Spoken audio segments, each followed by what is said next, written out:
What's up? What's up? What's up, Everyday Athlete Podcast Network listeners? Welcome to the Fireside Chat, the very first episode of 2026.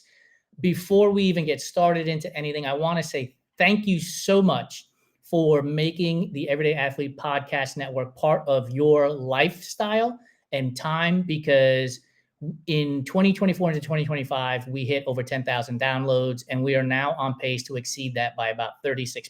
So thank you so much. Everything that you're doing to help us reach our goals is appreciated. Keep doing it. Make sure you subscribe, rate, and review to the Everyday Athlete Podcast Network, wherever you listen. And if you are on Spotify or YouTube, please leave us a comment. All of these things help move our shows up the algorithm. But honestly, I'm asking you to do it because I love seeing it. I love waking up every morning and seeing comments on Spotify and YouTube and seeing ratings and reviews come in. They mean the world to me. By the way, I have a new sweatshirt on. We were just in New York City. Coach Watson at Nor X Fourth. This is his company. This is a great sweatshirt. It highlights New York City, so you know it's near and dear to my heart. So without any more rambling from me, I want to introduce my guest, Natalie Lutz. Natalie goes by @multisportmama on Instagram, and she's got some credentials. Let me tell you, 254 marathoner, 124 half marathoner. She has qualified for Boston 11 times. She is a world champ qualifier and a team run coach. She is based in Philly, so I'm sure we'll get into some conversations about Philly versus New York. Maybe not. Who knows?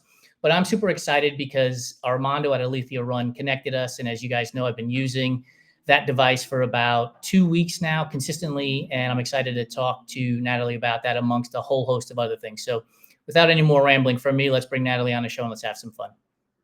Hey, Natalie, how are you? Hi, how are you doing?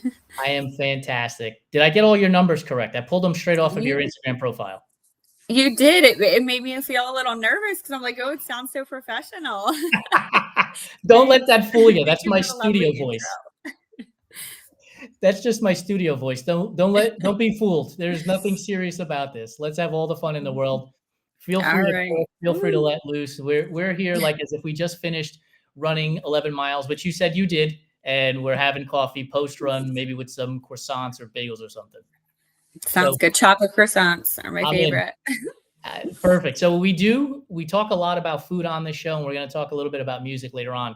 But one question that I use to break the ice is pineapple on pizza, yay or nay? Nay, huge nay, against it completely. This is going to be a great show. I knew that answer right away. I don't know why people put it on. I will say, so you and Vittoria, who I believe was our last guest as we closed out the year, who is also based in Philly, said no. So we've got some East Coast connections going on here. We're banning pineapple from our pizzas. Mm-hmm. Not a place for it at all. I kind of gave your running resume, but one of the things I love to do is to get to know people beyond their running resume and their numbers. So who is Natalie Lutz? Oh, that's a loaded question. I'm a first and foremost, like I'm a wife and a mother. I am a medical speech pathologist by background, and I currently now I'm a director of therapy. So I manage PTs, OTs, and speech therapists. So busy, very social. Running is not, I love to run. It's my favorite thing to do. Obviously, it's a huge passion of mine, but I'm definitely not like, just like, how some people are into running and that's all they do. I try to have a lot of interests and just, I think I just like to have fun in life, just like to have a good time and take it easy. And the only thing I really am super, super type A about, I'm really type B, which is very, very odd for most runners, right? Yeah. Right. As a coach too, I like most of my runners are all definitely strong type A's. I'm like, yeah, no, you're fine. Take a day off. You don't feel good. And they're like, really? And I'm like, yeah, it's all about moderation.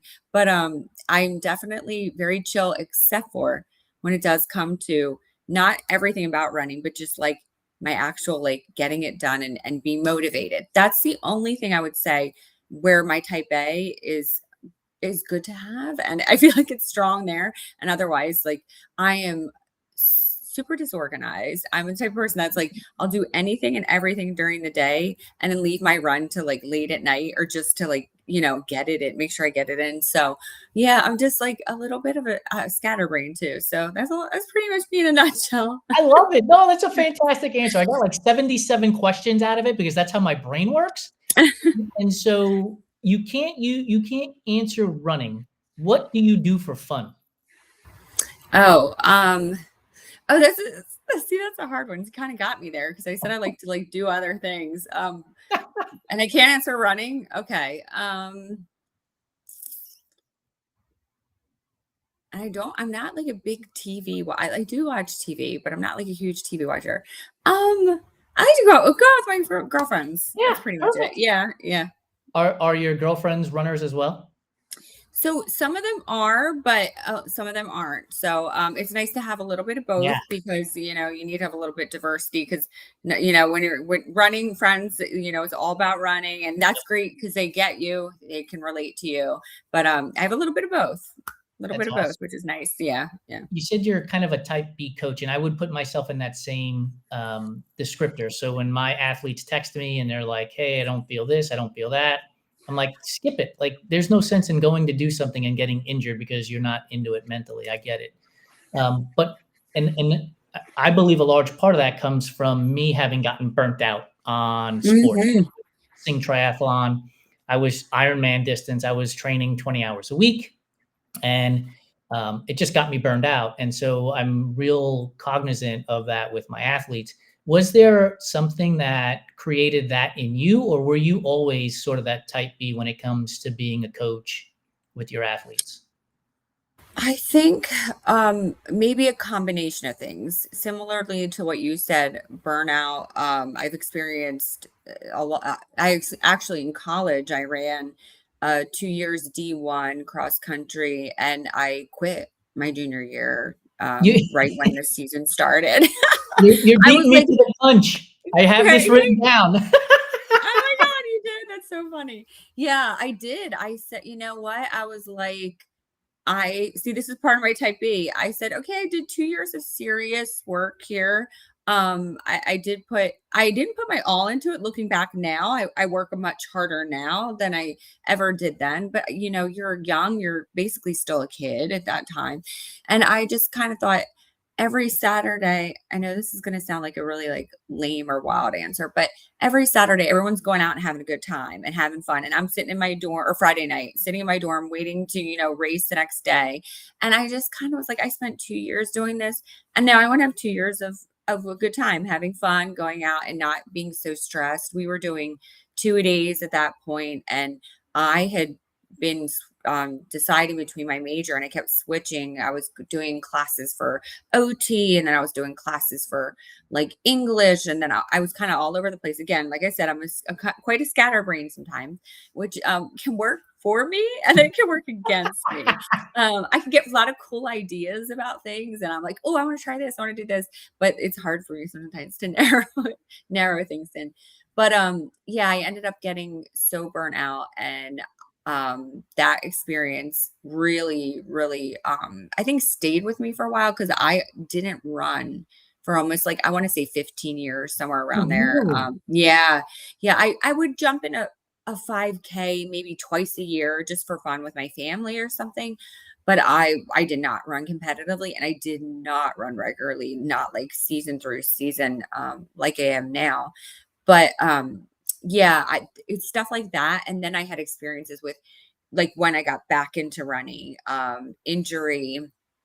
And I truly feel that the mental component is so important. So when your life is stressed and you have things going on, a lot of my athletes will say things like, I had a really tough work week.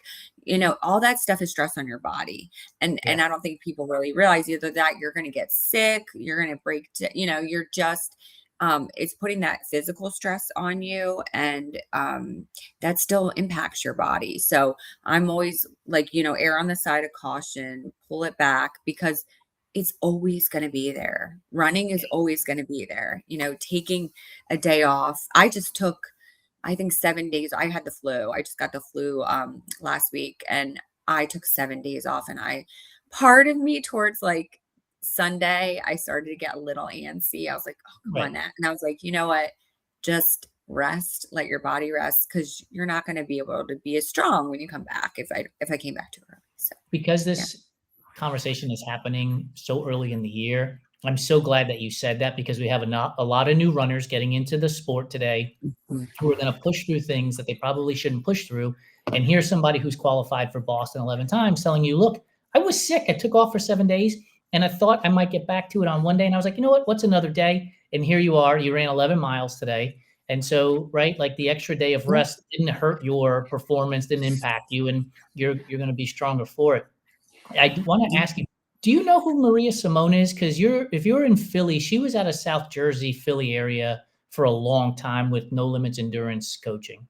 No, I don't know her name. So Yeah. Maria is my coach, and I work under her umbrella today. And gosh, this was in 2011, I think. She said to me exactly what you just said, which was, Jason, stress is stress. Your body doesn't know the physical stress from the mental stress. It just knows that your body is going through stress. And so as you were saying that, I was nodding my head in agreement internally because I think we often forget that the stress that we're dealing with work or our spouses or partners or kids is going to impact us when it comes to the physical side of it. And conversely, right? Like the physical Yeah. side can impact us on the other side as well. Hmm. And I think that's so important. So thank you for pointing that out. And like I said, you beat me to the punch about the 2 years of running at D20. I was like, I wonder what happened. I wanted to have a good time. No, it's a combination of things. A lot of stress, and it was either that something had to give, and it was that. Yeah. Yeah, and I think that's another really great example of running is what we do. It's not who we are. And I think if you have somebody again who's running at Division 1 level, collegiate level, and is like, yeah, I think there's something else out there for me. It's okay to move on. It is. It is. That's a really good point. It truly is. And like, you said, I kind of touched on a little bit earlier, like running is, I love it. It's a huge piece of who I am, but it does not define me, and it's not the only thing I do. And um it's interesting, lately I have been feeling like I want to focus on other things that I'm interested in, like business ideas that I have and things of that nature. And I really am starting to notice that I'm spending a lot of my time that normally I would put into running, doing those things. And it's kind of I have bifurcated feelings about it. Like sometimes I'm like, okay, this is great.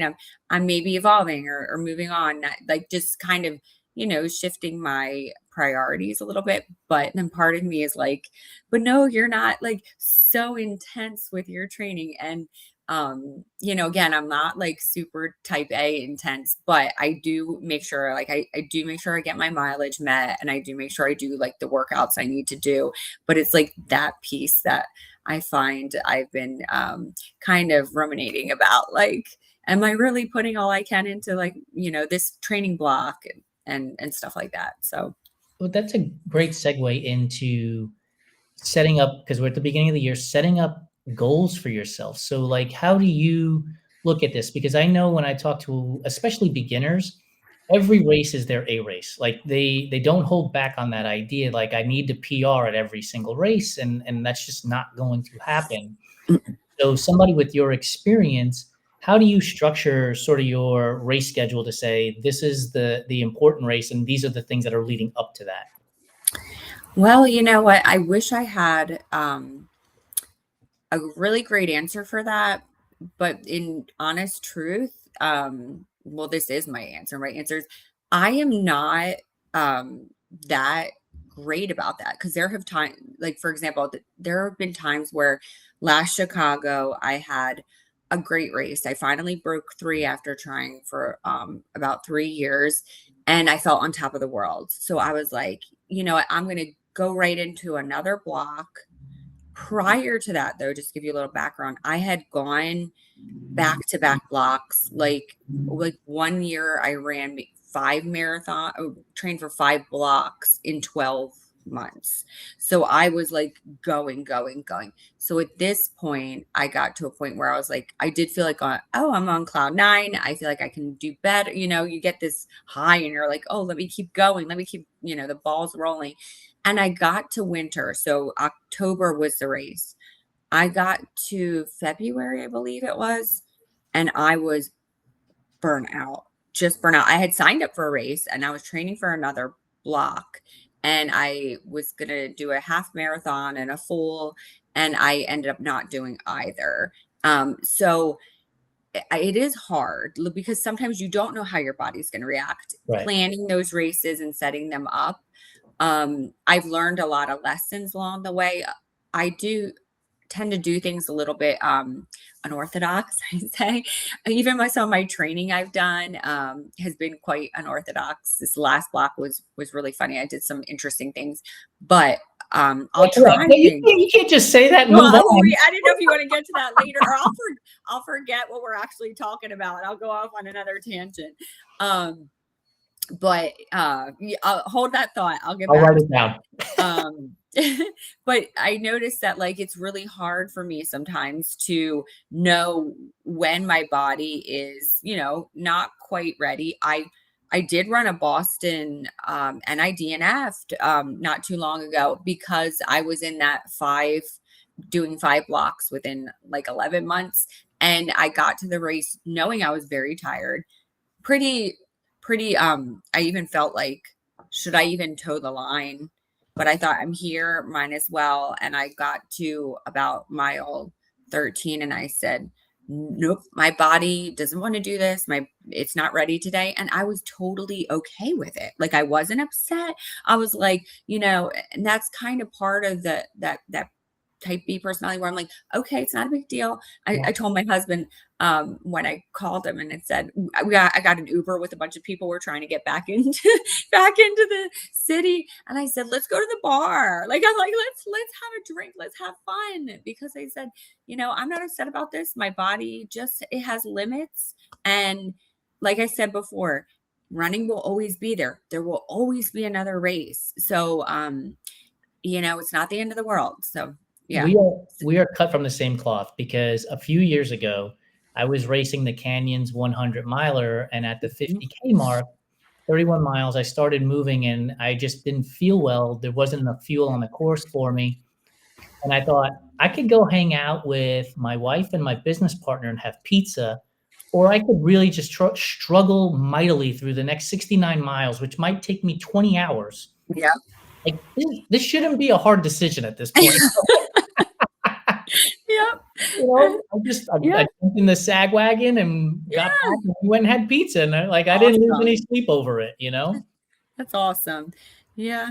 There's nothing wrong with knowing that at that time it's just not your day. And it doesn't mean that you're not tough or you're not strong and you don't have grit to do it on another day in other circumstances. So right.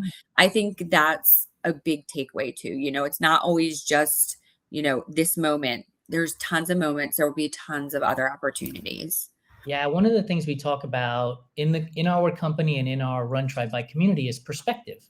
And DNFing 100 miler, on the surface, somebody might be like, oh, you DNF'd. But the reality is I still ran 31 miles. Absolutely. And then the I event at Javelina this past October, I DNF'd at mile 52. And I was like, but I still made it to 52 miles. Yeah. And the other part is I have finished 8 100 milers. So there's I don't have to prove it to anybody, right? Yes. Uh-huh. And so that you have to maintain that perspective. And I think that's one of the hardest things that people, when they first get into our sport, are like, I have to prove, because the comparison game is there, right? Especially with social media. So as a person who has qualified for Boston now 11 times, I want to have you go back in time to when you were first trying to qualify for Boston. And so you don't say this anywhere. So did you try qualifying for Boston and miss before you finally did qualify? Or were you, I tried and I qualified the first time? I did run one marathon many years ago where I didn't train and I had a bad time. and it was my first one ever, and I just like did it for fun. But the first time I ever trained for one, the second time, which I consider like the real marathon that I ever Mhm. did, my first one, I did qualify right away. Yeah. So yeah, that but the time was different then. I think my time was a 3:32, and at that point it was a qualifying time. I think I was in my late 20s for Boston. It was 2010 or 2010. Yeah. So it was a while ago. Yeah. 2010, and you broke 3 hours in 2025 then? And Yeah. so to go from 332 to 254 in 15 years. Now you said you tried to break 3 for 3 years, but hmm if we're looking at this as the whole, like 15 years is a long time, to get down there. Do you consider yourself a patient person?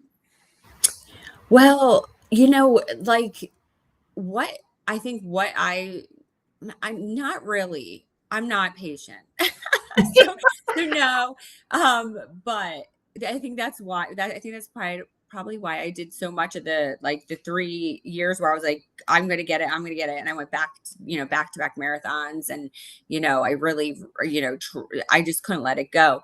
But I did have that like long period of time where I didn't run. So the 15 years, it was like I did that one marathon in my like late 20s, and that was just like one of my like kind of Okay. fun runs. I wasn't really, training for much, and I didn't really have a program. So I just that was just like for fun. And then it was exciting that I qualified for Boston, and I never ran Boston. I just was like, I'm okay qualifying. I don't have to run it. And then years went by, and it's funny because like I had family members that qualified, and they all ran it, and they would wear their jackets around me, and they would like rub it in my face, and they were like, yeah, they'd be like, yeah, we have like every time I would come around, they would all put their jackets on, my mom, my two sisters, and I'm just sitting there and I'm like, well, I qualified. So like That's but then awesome. like then one year, like I was like, I'm gonna, when I got back into running, it was right after I had my daughter. I was really into it. Like I started doing tries and do's when like right before I had her. And then um right after I had her, I was picking it back up again. And then I got heavily back into just running. Yep. And then I said, well, I'm gonna qualify again. That was like my goal, and then I'm actually gonna run it. And I did those two things. And but it was the marathon. So I had like a 3:32 in my late 20s, and then the next one I did was when my daughter was, I think I was like 37 or 38, and it was a 3:24. And then from there I went to a 3:08, and that's when I was like, oh, I can maybe try for a sub 3. Oh, that's so awesome. Like, it's cool when you find that thing that just kind of lights you on fire. I remember when I ran my first 100 miler at Rock, or I guess second 100 miler at Rocky Raccoon.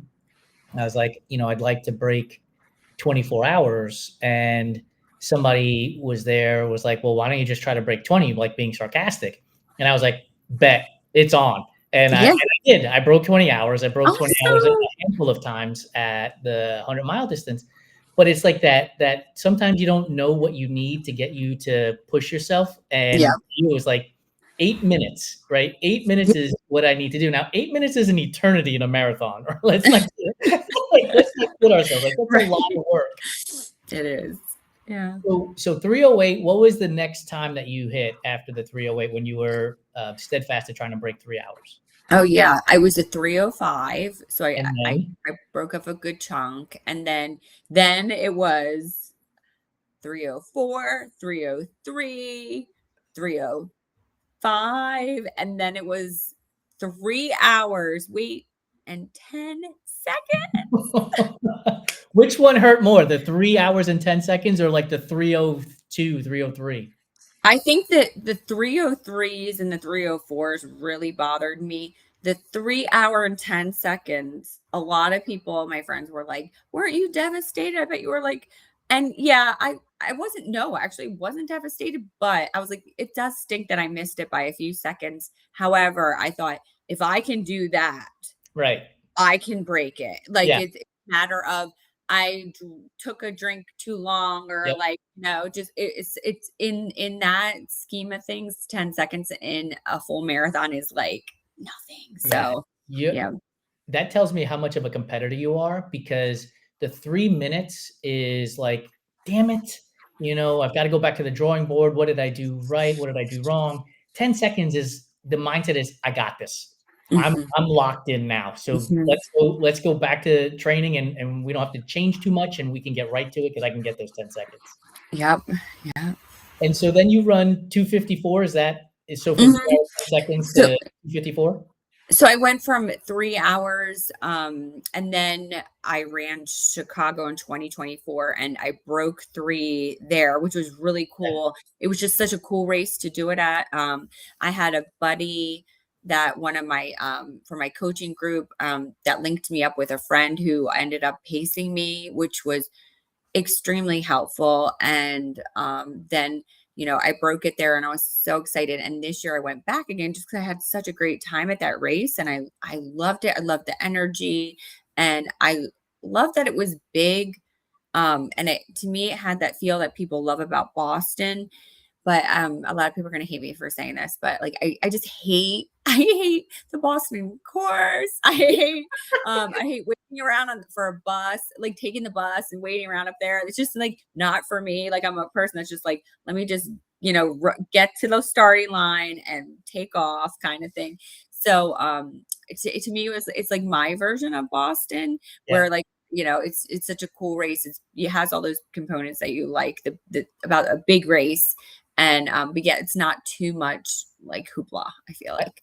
I So, told yeah. you we're not here for clickbait, but the headline is gonna be Natalie says she hates Boston when we I'm not gonna go back. I don't think I'll ever go back.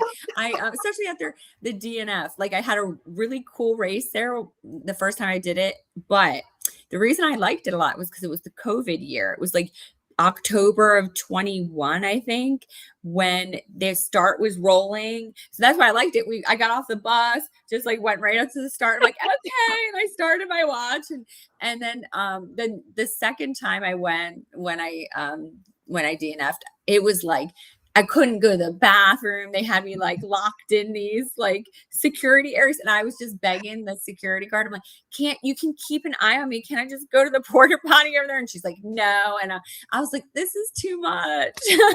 I love it. So you love Chicago, Boston is met. What is, some of your other, races that you've done that you absolutely love?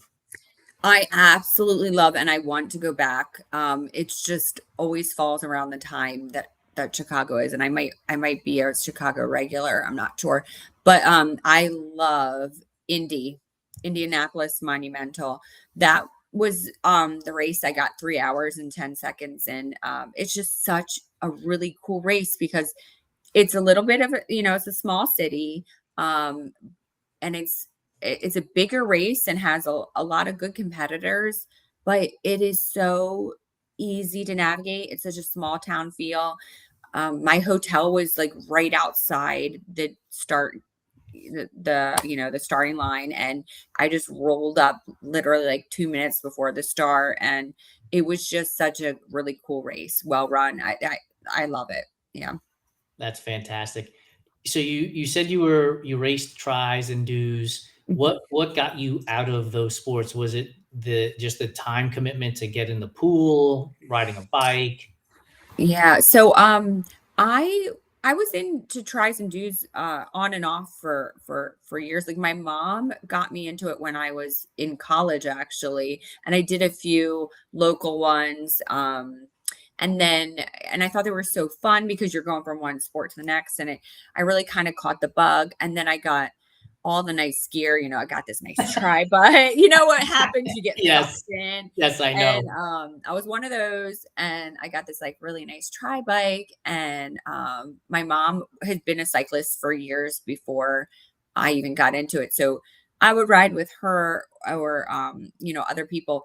But I never always like I always felt um I don't want to say uncomfortable on the bike, but I always felt like I couldn't let my mind rest and relax because I was always worried I was either going to hit something. Yeah. My mom had fallen off her bike when I was a kid real badly and had a head injury and was in the hospital for a while. So that always scared me and made me nervous because, but she had her helmet on, which saved her life. And so it always, I always had this underlying like nervousness about it. I enjoy the actual races because I feel like they're safer. Yeah. They have, there's a course. It's usually, the traffic is manageable if there is traffic in those. And, but what kind of like led me away from that was it's 100%, like you said, the time commitment. You got to ride double to get in what you need to for running time wise. Swimming, every time I went, there wasn't room in the lanes, or like the chlorine was shut off and they had to close down the pool. There was always something. Always something. And yeah, there is. Like, to get in the pool, you're so lucky if you ever do. And but I did like how all those different things made me, I feel like, a stronger runner. They Yeah, really I did. agree. But definitely I'd have to say the biggest piece was the cycling. And I literally, like, I don't think I've been on my bike since. So maybe a few times I've taken out for a stroll. Yeah. But yeah, I was actually trying to sell it the other day. It's a Send really me the nice link. one. Also, if anybody wants it, it's a P2 Di2, whatever, like Cervelo. Send me the link. We'll put it in our Everyday Athlete Clubhouse Slack channel. We got some Nice. triathletes in there that will be looking for it.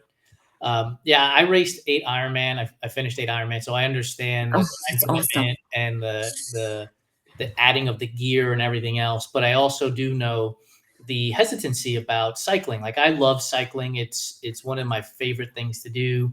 I always say I'm a runner by talent, but a cyclist by heart. And so I love riding the bike. But to your point about your mother and her accident, like, I had a friend, we were at Ironman Texas, and he was like, "Oh, I'm just going to ride my bike over to the start line." And I was like, "The hell you are, not without a helmet."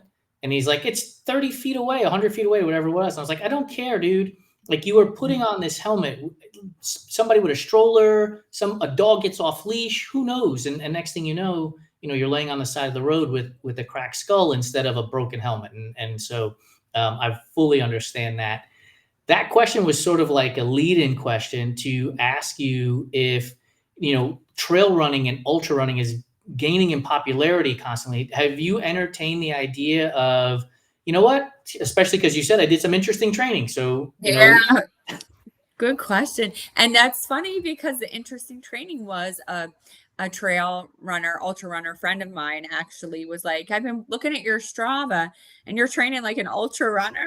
And I was so this last block that I did where I ran the 254, I was just having fun. I was messing around for a while. I ended up getting a coach literally just 4 weeks before Chicago, so I ended up just kind of doing my own thing this block, and I did a lot of like 20 milers every week, which like most people say don't, and I wouldn't coach that way either. Like, I Yeah, always tell them, I say I do things on myself as a guinea pig. So like, I stick to the standard stuff for other people, but I did almost a 20 miler every week. And then I did high mileage overall. But the reason I ended up doing a, a long 20 every week was because I was trying to hit a certain amount of mileage just for myself, and yeah, my work week or my life week wouldn't let me get it in until the weekend. And sometimes it was just all left for Sunday, which is my long run day.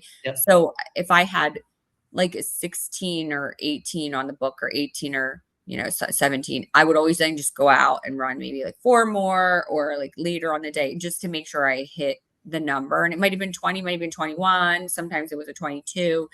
But I did that every week for a while. And then yeah, that was just kind of a little odd, and it was just strange the way I did it. It was like, and so then that also led me to do high back to backs. So yes. Saturday was a higher day, You were and then definitely Sunday, going into the ultra running space. yeah. So I think my like Saturdays were like 14, and then always like a 20 or something on the Sunday. So at least Yep. 13 to 14.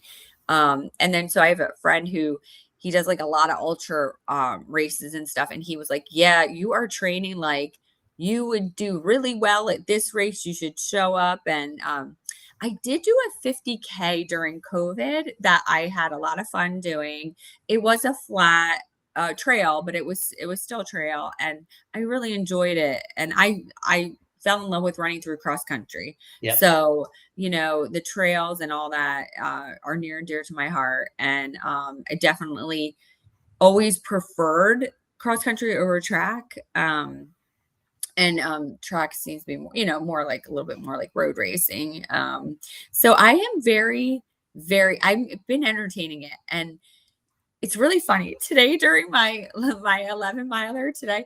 I was just thinking to myself, I go, I really think I want to take this up, because I think I wrote even on one of my Strava titles was, I'm really loving these like long distance. I said, I'm just having such a grand time. And I did, I just absolutely enjoy it. I feel like there's less pressure on, Yes. paces. Yes. And, I do notice, I feel like the more I do this sport, the more stressed out I will get on a workout day. In my head, I'll just go, I know I got to do my workout today. It looks a little intense. I don't think I can hit it. And then I just do this whole kind of like a little Yeah. dread thing. And when it's a regular day and I have like 12 or 13 on the books, I'm like, woohoo, I can just like go out, and I let my mind run, and I just have such a good time, and I thoroughly enjoy it. So that is something I'm thinking about. And I thought today, I'm like, I really would rather do like an ultra type of training. I know you still do speed, but like Yes. just like, a little bit, not, it's just a different style. So So this is what I think, one of the reasons I think running is so amazing. Like, you're contemplating potentially going into the trail and ultra space, and I've been there for the last 10 years or so. I raced Cocodona the inaugural year. oh wow. Um, and now I'm going back to racing marathons. So this year, Mhm. 2026, we're with our run club tour, we're going to be doing Oakland, Pittsburgh, and San Francisco marathons. And it's a whole different ballgame. So I'm looking at my training schedule, and I Mhm. just posted about this. And to your point, like, I'm intimidated because I'm like, oh my goodness, like, you got to hit these paces, and you got to do these 800s, and you got to do this, and you got to do that. Whereas with ultra running, it was like, okay, just make sure you run for a very long time, basically. Yep. And it's a little bit less pressure. So it's one of the things that I do love about running, is that we can move around and not be pigeonholed into one type of distance or one type of running scenario, for our entire journey throughout this space. So I appreciate you saying that. And here's my sales pitch. Oh yeah, you got to have a sales pitch, right?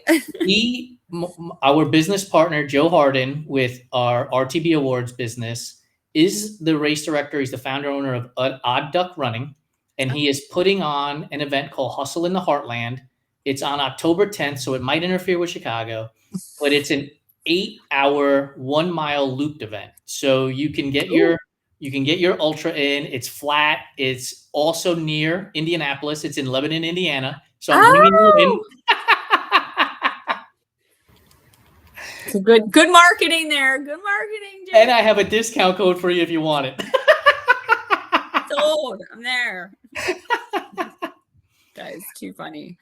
I do want to touch on something you have on your Team Run bio. And you talk about three different things on there in terms of people that have motivated you, and are motivating you. One is, you talk about the everyday athletes and the athletes that you coach.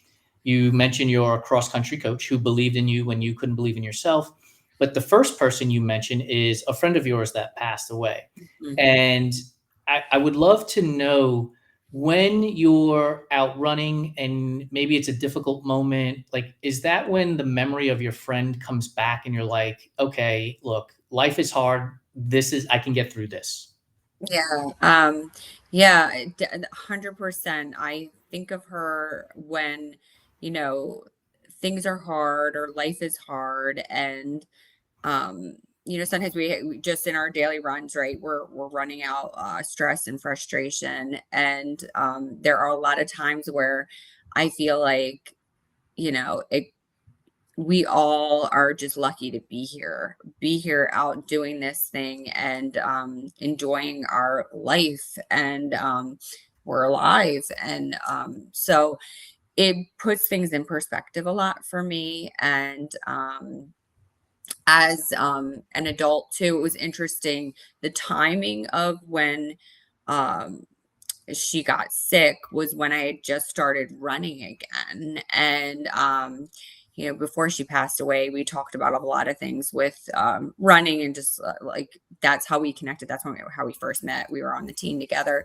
And it was actually that coach, that same coach that I mentioned in my bio, who was our coach. Okay.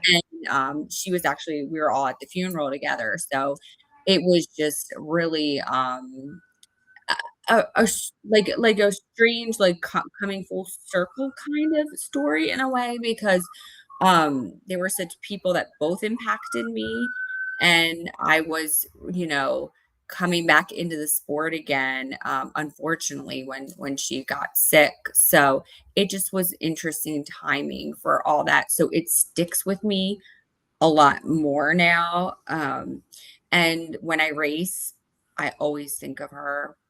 Yes. Because, I wear a red ribbon for her, Yeah, and, have you ever made anybody cry yet on your show? we do it all the time. We do it all the time. And Isn't here's there, like what was it, Jerry Maguire, where they yeah. make Yes, I'm so glad you know that. I so Yes. so I just shared our first Enduring Minds episodes that we did, which is our men's mental health podcast. Uh-huh.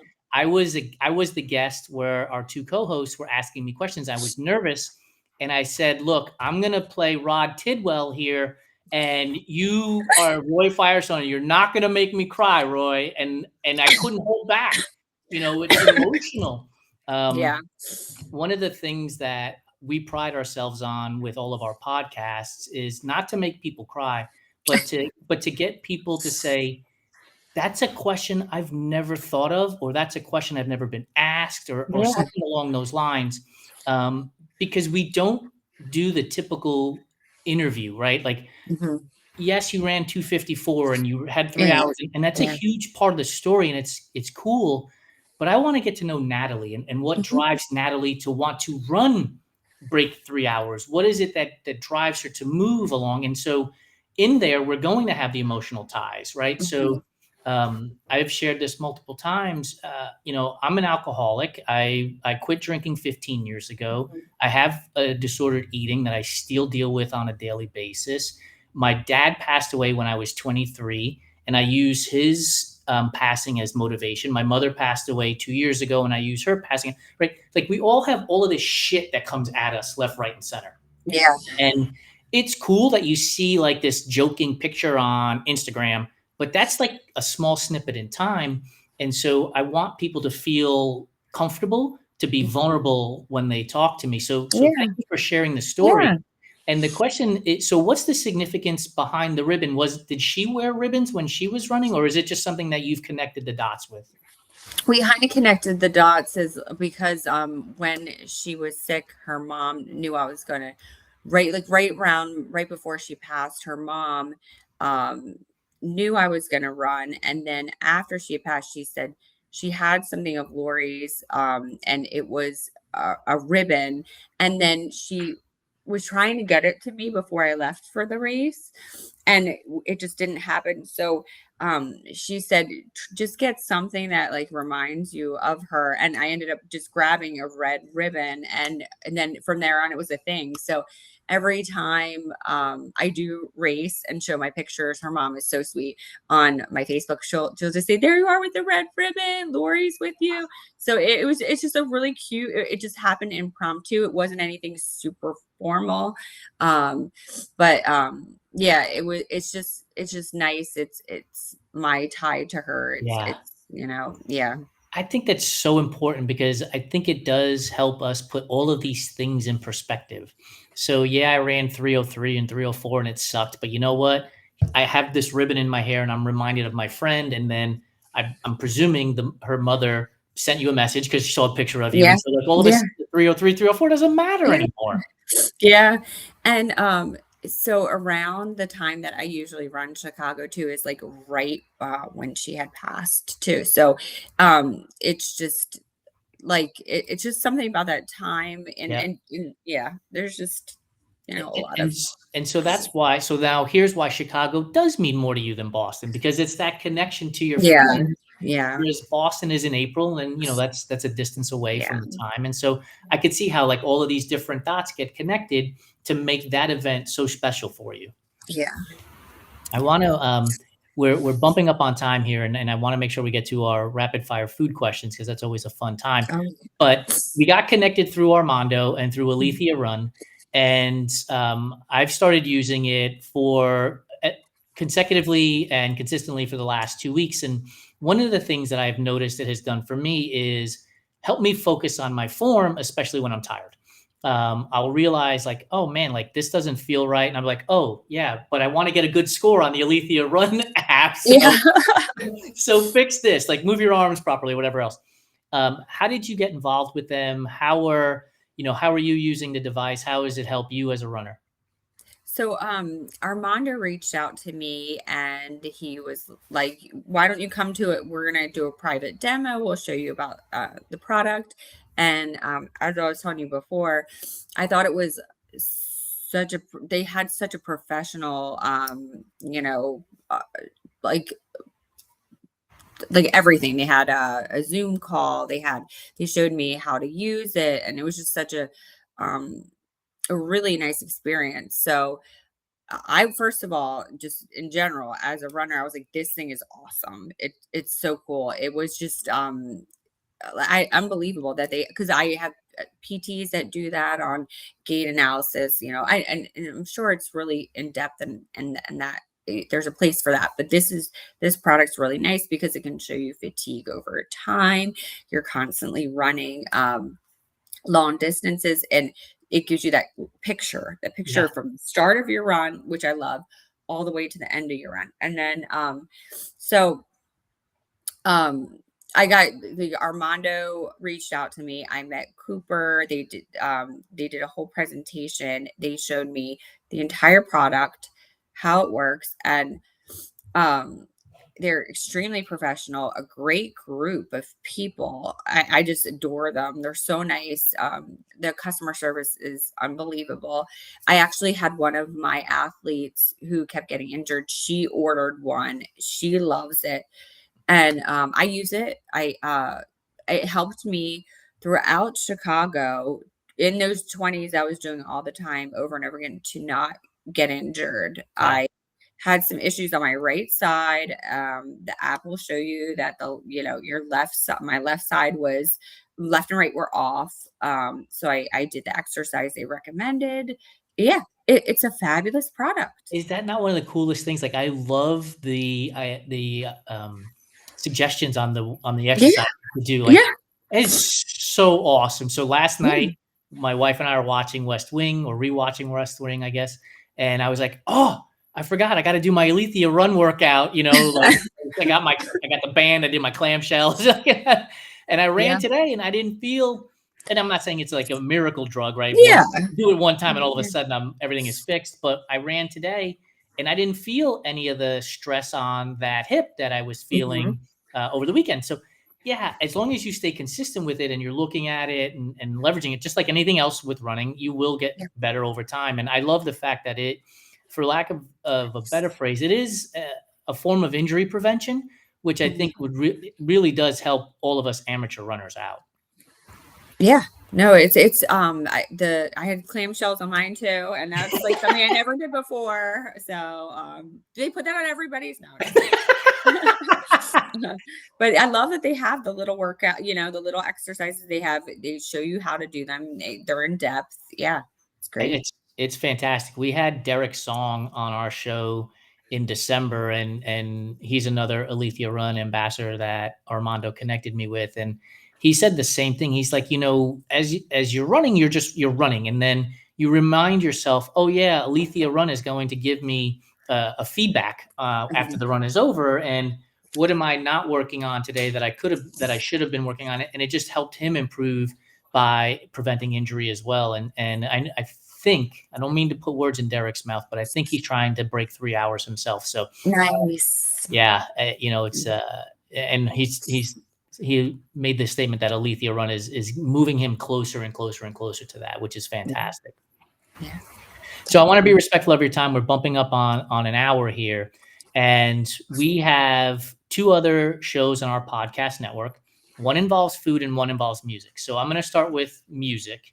Okay. What is in your earbuds is the name of our show, and so that is the question. What is in your earbuds? Anything and everything. We're talking The Cure to Better Than Ezra, like Eddie Vedder, Chris Cornell, and then like Celine Dion, Elvis. I have Elvis in there. Yeah, I've got like, I mean, I go the gamut. Like I could do Motown, I can do Yes. like hard rock. Yeah, but yeah. Are you a Spotify user? No, you're gonna think I'm crazy. I'm not. I still download iTunes. That's awesome. No, It's so bad. It's so it's I download it and then fantastic. put it into my watch. Yeah, like I've just been doing it so long, so I don't know. Maybe Spotify is easier to work with, but yeah. So the reason why I ask is because in 2025 we had the Everyday Athlete Podcast Network playlist, and we hit 57 hours because our audience was adding songs left, right, and center. And we had 891 songs totaling 57 hours, and we had, I think, 60 downloads or shares or whatever they call it on Spotify. So there were 60 or saves. So there were 60 people that were like, I need 900 songs for my runs. Oh my gosh. So this year, our goal is to get to 75 hours. So if you were a Spotify user, I was going to tell you, just go add your whole list to the I have a lot of hours to add. Oh my gosh. I don't even know how much more my watch can take. Like I just keep adding. All right. For food, food is important. Nutrition is important, but our questions always revolve around having fun with our food. And so our community is massive Oreo fans. And so are you an old school Oreo fan, double stuff, loaded, blonde, cakester, thin, or no Oreo at all? Okay. I used to always be a double stuff, right? That was my thing. But the other day I had, I don't know, have you ever heard of Candy Kitchen? Yes. It's like it's like a place on the shore. Like I don't know if they have them on the shore, like where but there's. Oh, don't forget, I was born and raised in New York, so I know the shore. So down by me, the Delaware beaches, we don't call it the shore, we call it the beach. But there's there's like a store chain called Candy Kitchen. I went in there and I got chocolate covered Oreos. Oh, then I had mint chocolate covered Oreos. Oh. And I'm done now. Like I can't have another one that's not like that anymore. It's like, yeah. If you have maybe a Chinatown out in Philly. Well, Philly definitely has a Chinatown because I walked through it a couple of weeks ago. If you go into downtown and you go into Chinatown, look for the Oreos that are from overseas. I picked up a package of strawberry and a package of blueberry raspberry Oreos. They are, I think they're Japanese. So good. Are they? Oh my gosh, that sounds good. Yeah. They are so good. Yeah. They have one that's a cheese, which is not so good. But if you spin it and take the cheese and spin it and put the strawberry one together, you get like a strawberry cheesecake. I was just gonna say, is it like a cheese? Does it taste like cheesecake or? It has a little too much tang to it. So, okay. Then they had one that was a peach grape, which just tastes like chemicals in all honesty. Oh my gosh. Bad. That's a little strange combination. You would think, berries go together. Peach yeah. Yeah. That's interesting. Yeah. We are huge Oreo fans out here. As a matter of fact, so I picked them up at the 7-Eleven right across the street from us. And they also have like this section. It's all Asian, Japanese section in there. And they have strawberry Kit Kats, which are phenomenal. And they've had salted caramel Kit Kats, which are also really good. Oh, that sounds good. Yeah, that sounds really good. Licorice, red or black? Oh, red. I don't touch black licorice. I think it just has that anise is flavor. The anise flavor. I can't. I don't put that in anything. Like have you ever had pizzelles? Yes. But sometimes when we make them, they want you to put anise in there. I'll always just put lemon or vanilla. Yep. No, it does not go near my potato. No, thank you. So Sambuca as a kid would have been out for you too. Yeah. Oh no, I don't like any of that stuff. Oh God, the smell of it just. Red Vines or Twizzlers? You know what? I've never had red vines. And I saw them the other day in the store and I thought I should try those because my son loves Twizzlers and I was going to get him Twizzlers and I was like, there's red vines here. And I was like, they look kind of fun. But Yeah, no, they are. it's funny you said that because I just saw them the other day. Yeah. Did you use your Twizzlers as a straw?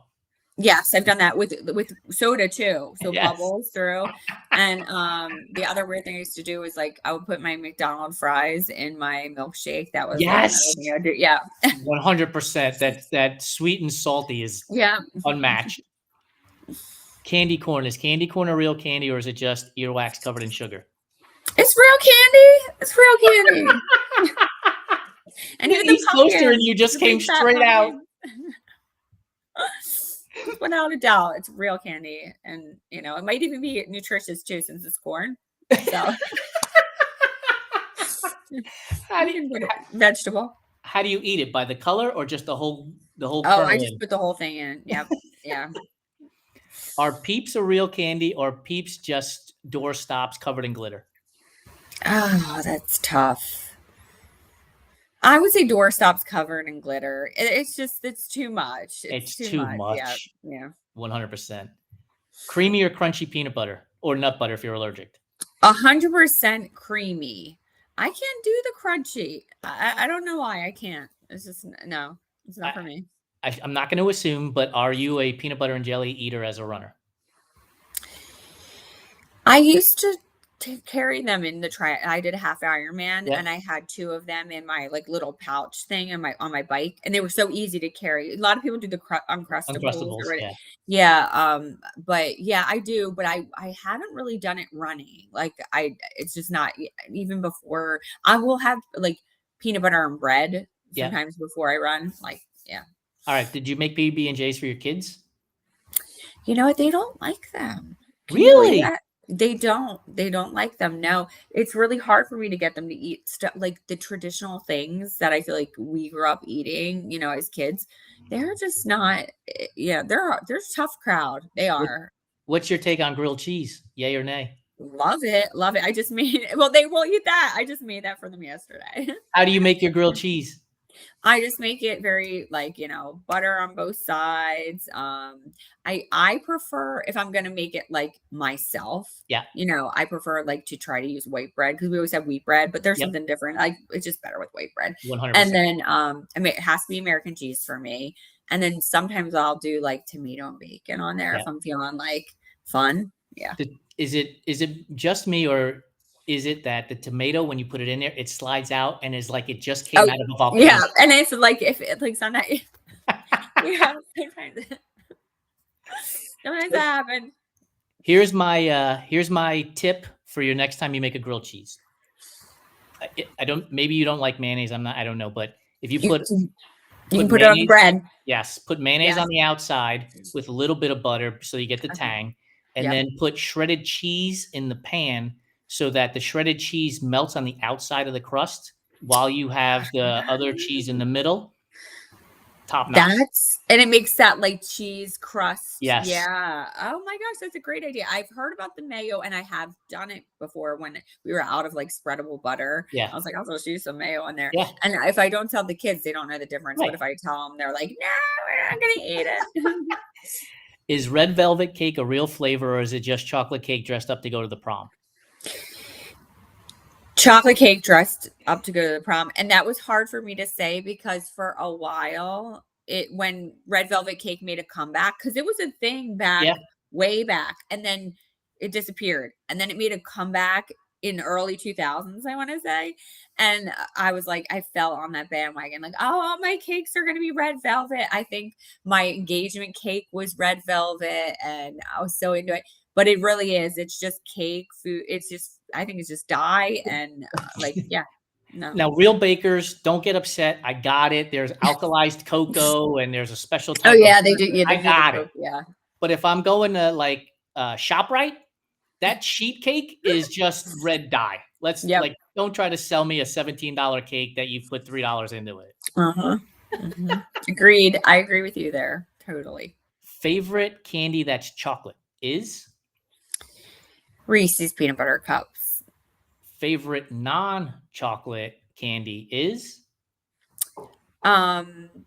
Those nerd cluster things. Yes. You know what I'm talking about? They're so Yep. good. I just started eating them about like 3 months ago. I can't stop. Yeah, they're like gummies and they're Yep. covered with the nerds. Oh, so good. So when people join our Everyday Athlete Clubhouse, we send them a welcome box, and nerd clusters are in there.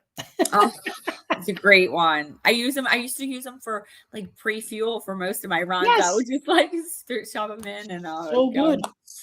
Have you had the Oreo Reese's peanut butter cup? No, Yeah, it's a mashup. It's good. I haven't seen that anywhere. Yeah, it's Oh my gosh, so good. that It's sounds good because they're my top two favorite. notch. They're like my two favorite things. So, Do you have a favorite recovery food? for a while, I was eating.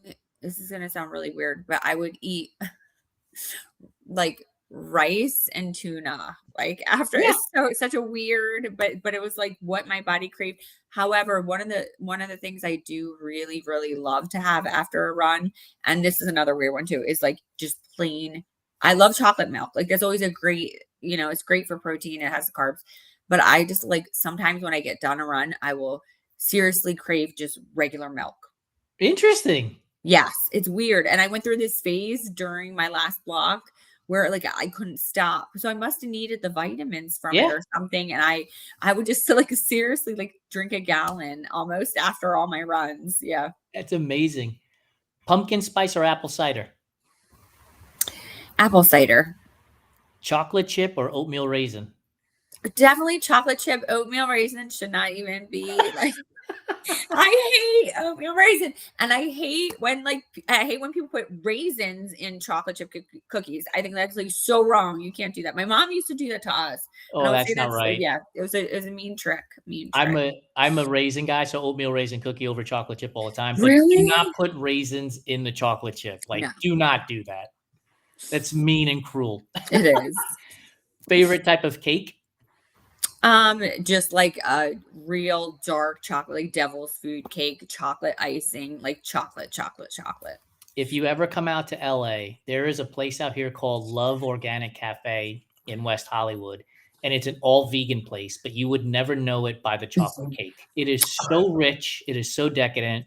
I can't get enough of it. Like, oh gosh, that sounds delicious. Yeah, the crazy part is it's like a mile and a half from here, so I can walk to get it whenever I want, which is always dangerous. That's bad. Like that would be bad for me. I'd be like, especially at night. Like I'm always.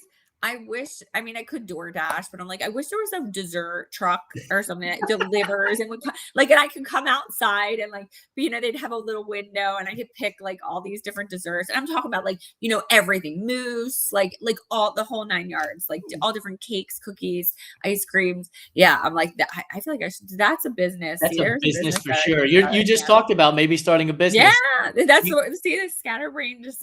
You could do.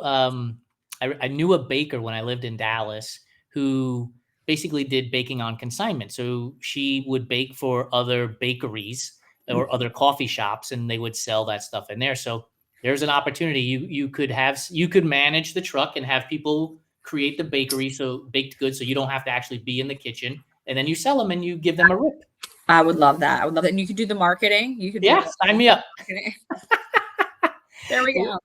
Last question for you. Thank you so much for joining me this evening. A tray of brownies has come out of the oven. It's been on the counter long enough to cool down so that you can cut it. Are you going to the corner piece, the edge piece, or the middle for the pure ooey gooey?